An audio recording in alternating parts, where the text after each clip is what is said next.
ඉතින් ඔබ අපි කවුරුත් දන්නවා නේවි එකේ අපේ කොල්ලෝ 5 දෙනෙක් වෙල්ල කපන්න ගිහිල්ලා මේ ගම් වතුර තත්ත්වය නිසා මිනිසුන්ගේ ජීවිත බේරන්න ගිහිල්ලා දැන් හෙලිකොප්ටරේ හිටපු අපේ සෙබළෙකුත් ඒ විදිහට ගියා. ඉතින් මේක අර මාර තත්ත්වයක් දක්වා වර්ධනය වෙලා තියෙනවා.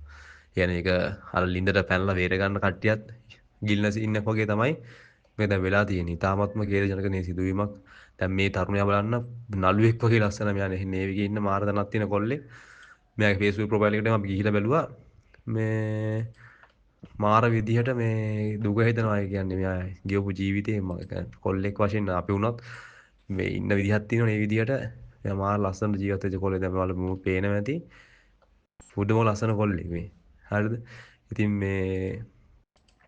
මේ වගේ කෙනෙක්ට මෙහෙම වුණා කියලා කියන්නේ ඉතින් හරිම අපරාධයක්. ඉතින් මේ තරුණ ජීවිත පේනවනේ මිනිස්සු ඔයාට පාස් අර්ග පාස් මේක පාස් කියලා බැනලා අවසානට උම්ම තමයි උදව් කරලා බලන්න උන්ගේ ජීවිත බිලි වෙන හැටි. මේ නේවිගේ කොල්ලෝ පව් තරම් පව්. ඉතින් ඒක නිසා මේ නිවන් සුව ප්‍රාර්ථනා කර මම මේ 5 දෙනාටම ඔයාලටත් මේක සිතන අදහස පහදින් දක්වන්න අමතක කරන්න එපා.